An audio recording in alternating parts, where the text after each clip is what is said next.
Hoje em dia, você tem TikTok, tem YouTube, tem Instagram, você consegue fazer um monte de coisa. Você quer jogar uma bola, você joga uma bola. Você quer sair, você sai. Quer tomar uma, você toma uma. Mas e antigamente? Porque eu comecei esse vídeo assim. How did ancient humans kill boredom? O que os humanos antigos, os ancestrais, faziam para matar o tédio? Now you have 47 apps on your Right now you have 47 apps on your phone. A streaming service with 10,000 things to watch. A podcast for every topic that has ever existed. O serviço de streaming. 10,000 tópicos para você assistir. And somehow you still get bored. So here's a question nobody thinks to ask. E mesmo assim fica entediado. Loucura, né? Você parar pra pensar nisso é doideira. What did ancient humans do when they were bored? Not medieval humans, not ancient Romans, not even ancient Egyptians. We're going back further than that. 100,000 years, 200,000 years. Back when there was no writing, no art, no music, no language as we know it. Just people, sitting there, with nothing to do. The answer changes everything we think we know about creativity, religion, and why your brain works the way it does. But first, did boredom even exist back then? This is actually a serious scientific debate. For a long time, researchers assumed our earliest ancestors were too busy surviving to get bored. Every waking hour was hunting, foraging, building shelter. There was no downtime. But that assumption turned out to be wrong. Very wrong. In 1966, anthropologist Marshall Salins published a paper that flipped everything. He had spent years studying the Kung San people of the Kalahari Desert, one of the last groups on Earth still living something close to the original human lifestyle. What he found was this. They worked, on average, about 15 to 20 hours per week. That's it. Not per day, per week. The rest of the time, they rested, they talked, they sat, they did nothing in particular.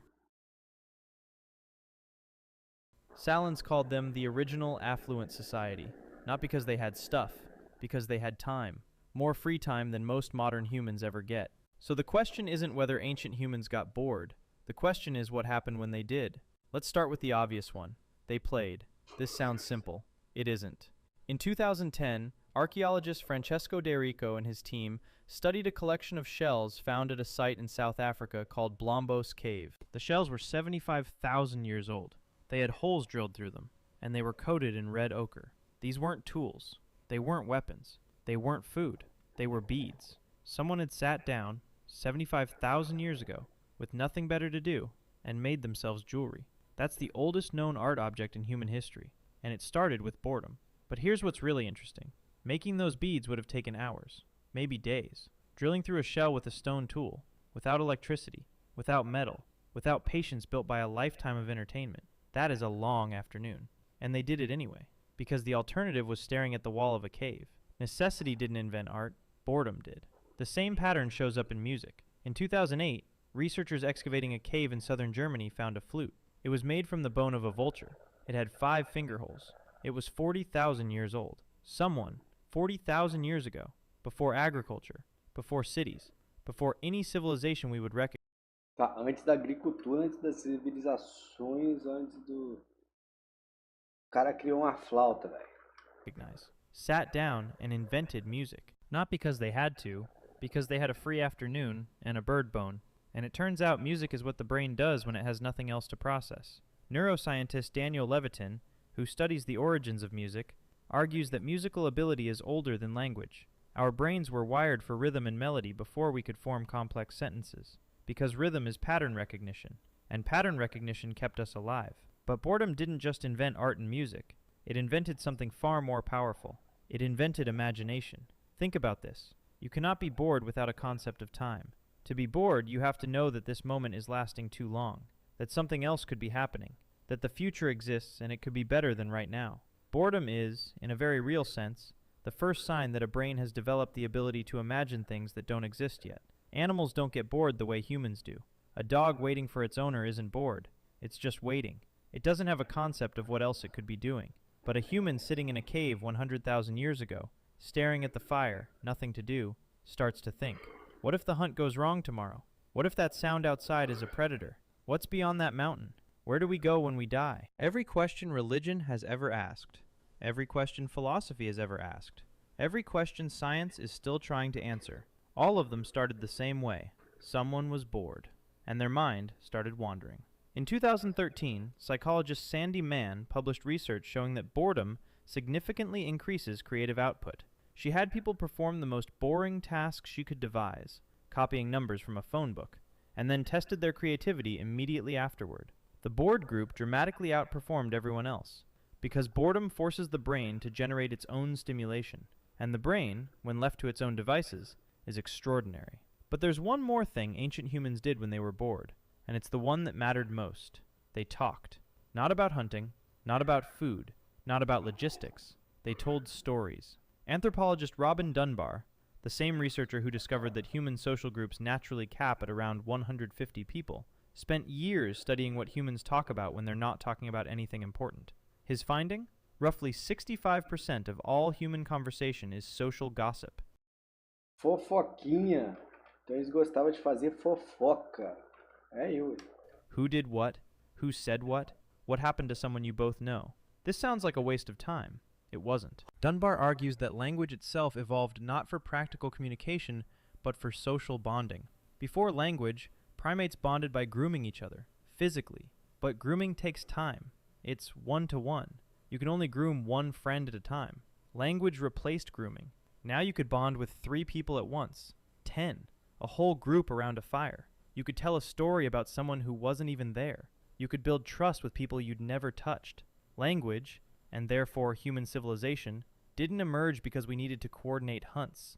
It emerged because we were sitting around with nothing to do, and we started talking about each other.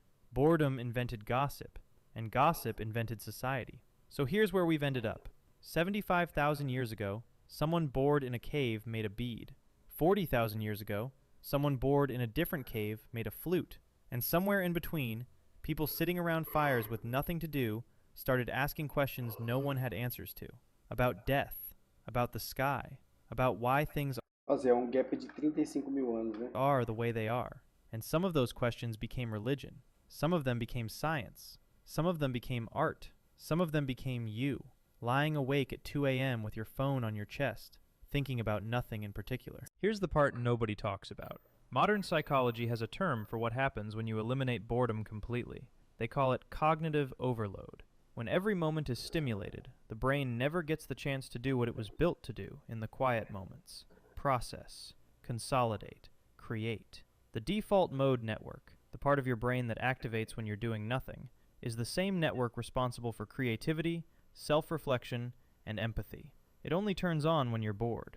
We spent 300,000 years learning to fill silence with something meaningful. Then we invented the smartphone, and we've been filling silence ever since.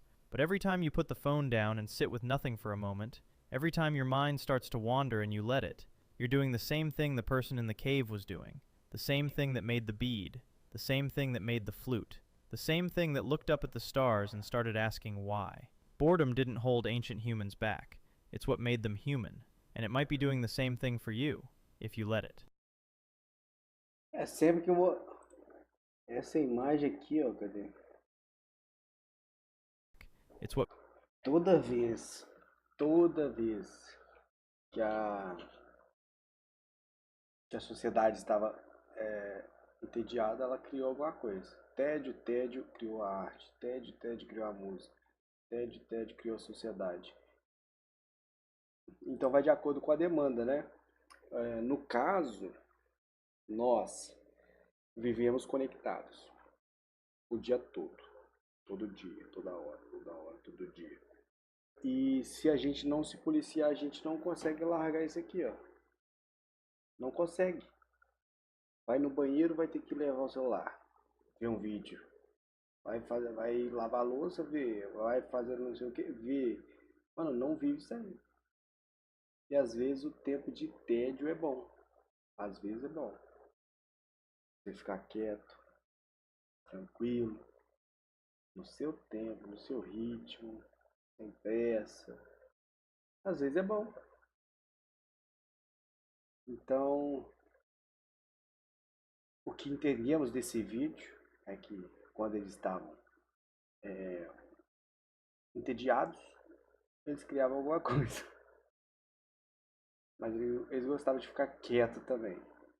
Ficar quieto era a praia deles.